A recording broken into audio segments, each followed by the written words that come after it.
Şöyle ayakkabımı buraya koydum. Başka insanlarda ayakkabıların iki girişi var tabi. Buralara koyuyorlar. Şemsiyemizi nereye koyalım? İnsanlar yerde oturuyorlar. Şöyle önümdeki mangalın olduğu yeri de açtı. Etrafı görüyorsunuz suyla kaplı. Abi çok normal. Önümdeki en pahalı et olması. İnanılmaz güzel. Abi bunun ne olduğunu sordum. Çiğ tadına baktım çünkü balık tadı vardı. Masada hiçbir şey kalmadı. 136 lira şu şekilde Bank of Korea. Okay, Japanese money. Aha. Japanese. Ve herkese Kore'nin başkenti Seul'dan yağmurlu bir günden selamlar. Yeni bir haftaya yeni bir bölüme hoş geldiniz dostlar. Geçen hafta bıraktığımız yerden Kore'den devam ediyoruz. Gerçi geçen haftaki videoyu ben çekeli yaklaşık 10-12 gün falan oldu. Döndüm dolaştım yine Kore'ye geldim. Yağmurlu bir günde buldum kendimi. Şöyle size etrafı göstereyim bir. Az önce otelden çıktım. Otelimiz şurada kaldı. Bir yemek yiyeceğim, ondan sonra döneceğiz. Yani Kore'ye yemek yemeye geldik diyebilirim açıkçası. O yüzden bir yemeklik vaktim olduğu için size neyi göstereceğim? Korean barbeküyü göstereceğim dostlar. Yani Kore mangalı. Mangalı diye telaffuz edebilir miyim? Edebilirim herhalde. Her neyse, dünya çapında yavaş yavaş ünlenmeye başlanan bir konsept var. Korelilerin Korean barbekü diye bir olayları var. Birazdan bir tane restorana gireceğim. Böyle geleneksel bir Kore restoranı olacak bu. Masanızda mangalı et geliyor. O etleri kendiniz pişiriyorsunuz. Bizdeki kendin pişir, kendin yeden ne farkı var derseniz küçük küçük mezeler geliyor diyebilirim. Ama Kore mezeleri böyle çok farklı şeyler geliyor. Evet, hadi gidelim yiyelim artık. Evet, gelmek istediğim yerin önüne geldim şimdi. Şöyle Mama Sin diye bir yer. Mama anladığım kadarıyla anne. Annenin mutfağı tarzı bir yerdir herhalde diye tahmin ediyorum. Ben buradan gireceğim. Şu şemsiyeyi kapatayım burada. Evet, mangal için yaptıkları şeyleri, kömürleri buraya koymuşlar. Buradan giriyoruz. Hi, how are you? Evet, şimdi ayakkabılarımızı dostlar buraya bırakıp çoraplarımızla gireceğiz. Hi, how are you? Şöyle ayakkabımı buraya koydum. Başka insanlarda ayakkabıların iki girişi var tabi. Buralara koyuyorlar. Şemsiyemizi nereye koyalım? Thank you. Evet, girdik. Gördüğünüz gibi kimsede ayakkabı yok. One person, yes.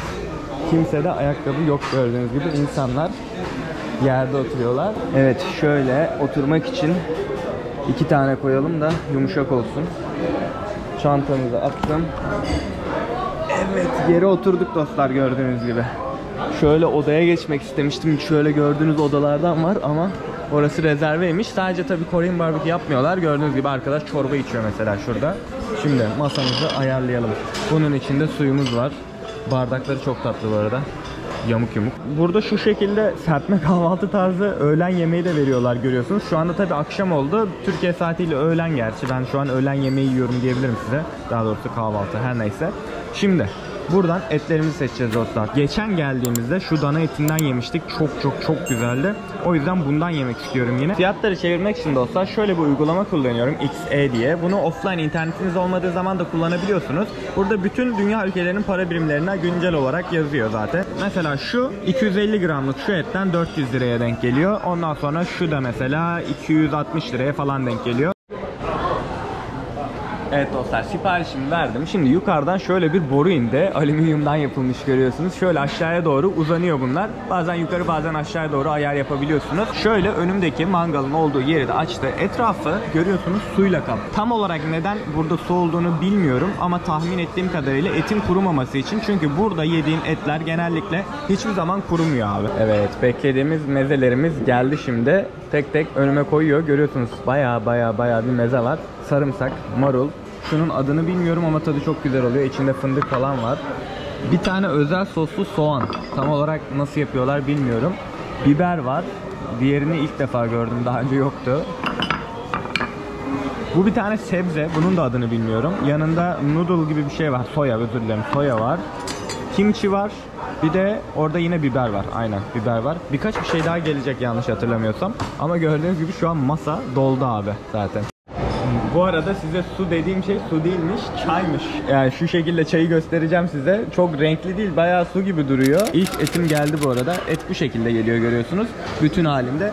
Bana burada bir tane makas, bir tane de maşa getirdi. Eti ben kendim keseceğim. Ondan sonra kendim pişirmeye başlayacağım. Evet, başlayabiliriz. Bu arada gördüğünüz her şeyi, atılıyor mu bilmiyorum ama hemen hemen her şeyi, soğanı, sarımsağı vesaire ben mangala atıyorum burada. Şöyle elimle atacağım hatta. Şu şekilde atıyorum ve çok da hoşuma gidiyor. Evet, şöyle küçük parçalar halinde eti kesiyorum. Ondan sonra mangalın üzerine atıyorum. Bu arada diğer et de geldi. Diğer etten çok az geldi gördüğünüz gibi. En pahalı etti bu menüdeki. Bakalım tadı nasıl olacak. Şu an merakla bekliyorum. Her şeyi aynı anda atmamıza gerek yok. Yavaş yavaş yiyeceğin kadar atıyorsun.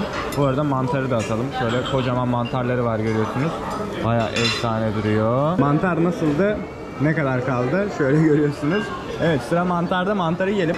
Tam tadında aldım yerimden. Çünkü biraz daha pişseydi eğer bayağı kuracaktı. Bunu da atalım. Her şeyi atalım abi. Bu arada Koreliler gördüğünüz gibi sesli insanlar. Özellikle içtikleri zaman Koreliler çok içerler bu arada. Yani adamlar alkole başladı mı durmuyorlar mesela. Çok farklı alkol çeşitleri de var adamlarda. Oo, mantar bile pişmiş. Abi ateş çok kuvvetli bu arada. Yani kömürü görmüşsünüzdür zaten. Şu çok acı bir şeye benziyor. Her neyse, tabağımız gördüğünüz gibi küçücük. Bu kadar şeyi o yüzden pişirip buraya almak bayağı bir zaman alacak. Ama başaracağız. Şimdi menüdeki en pahalı et abi. Bu arada bunu küçük parçalar... konuşamadım. Abi çok normal. Menüdeki en pahalı et olması. İnanılmaz güzel. Et ağzında eriyor. Gerçekten eriyor. Ağzımda eridi. Şu etin bir görüntüsünü şöyle açalım abi, göstereyim size. Et gibi değil, böyle şeker gibi. Türkiye'de hiç böyle et yemedim ben. Yani yemedim. Soğanın üzerine koydukları şu sosun ne olduğunu merak ediyorum. Böyle şekerli bir şeker var hatta. Şurada tuz mu bu? Bakalım ne? Tuzmuş. Anladığım kadarıyla bunu buradan böyle alıyorsun. Şöyle tuza şöyle bir sürtüyorsun. Ondan sonra tuzu beğenmedim. Tuz çok ağır ya da çok sürttüm bilmiyorum. Ama şu sos gerçekten çok güzel. Şu bir tane bitki. Bu bitkinin adını yazacağım köşeye. Bunun tadına bakalım. Dediğimiz turp arkadaşlar bu. Biraz daha ekşi. Turpun biraz daha ekşisi diyebilirim size. Evet, şimdi diğer eti tatma zamanı. Bu da kaburga. Hepsinde kaburga yazıyordu. Bakalım bunun tadı nasıl. Şu tattığım kadarıyla barbekü sosu. Yani şu eti çok aşırı beğenmedim ya. Açıkçası. Harika bir et değil ama gidiyor mu? Gidiyor. Kötü mü? Kötü değil tabii ki. Şu en sondakini merak ediyorum şimdi. Ona gideceğim ama önce şu et yanmasın. Abi bunun ne olduğunu sordum. Çiğ tadına baktım çünkü. Balık tadı vardı. Sushi gibi bir tadı var. Dedim bu ne? Fish cake dedi. Yani balık keki tarzında bir şey dedi. Tabii İngilizce çok iyi anlaşamıyoruz. Kore'de çok insan İngilizce konuşmuyor ya da bilmiyorum. Belki bilerek, belki bilmeden. Her neyse, pişirmem gerekiyor mu dedim. Çiğ yedim dedim. Evet dedi. Şöyle bunu da atıyorum. Ama tadı güzel. Yani bildiğim balık tadı var abi. Yani nasıl yapmışlar bilmiyorum ama ben bir tane daha yiyeceğim çiğ. Bu arada bunu pişirdim. Birazcık hızlı yanıyormuş. Şu balık keki dediği şeyi. Yes. Thank you very much. İşte istediğim şeyi getirdi abi. Şu yaptıkları sos çok güzel. Geçen hafta geldiğimde en sevdiğim şeylerden bir tanesi bu olmuştu. Tekrar bundan istedim. Bakalım. Aynen abi. Hem bir rahatlatıyor hem de biberin acısını alıyor. Hem üzerindeki sos gerçekten çok güzel. Şu abi nanemsi bir şey. Bakın şu yaprak. Bunun tadı hiç güzel değil. Bunu çok yiyorlar, çok tüketiyorlar. Sadece burada değil, bir sürü yemekte kullanılıyor bu yaprak.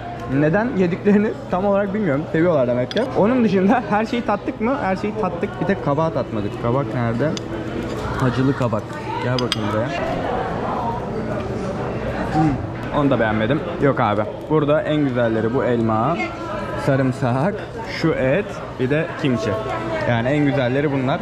Balık kekini de açıkçası çok beğenmedim. Yani çok bir şeye benzemiyor ya. Zaten yarısı yandı. Zamanla böyle 20 dakikada bir, 25 dakikada bir önünüzdeki mangalı gördüğünüz gibi değiştiriyorlar. Yenisi geliyor. Her neyse, bana afiyet olsun. Ben şimdi bunları bitireyim. Ondan sonra ödeme yapacağım. Bunların para birimleri falan filan farklı. Onları göstereyim size. Para birimlerini göstereyim. Bu arada bitirmeyi başardım gördüğünüz gibi. Her şeyi bitirdim abi. Sadece şuradaki acı biber.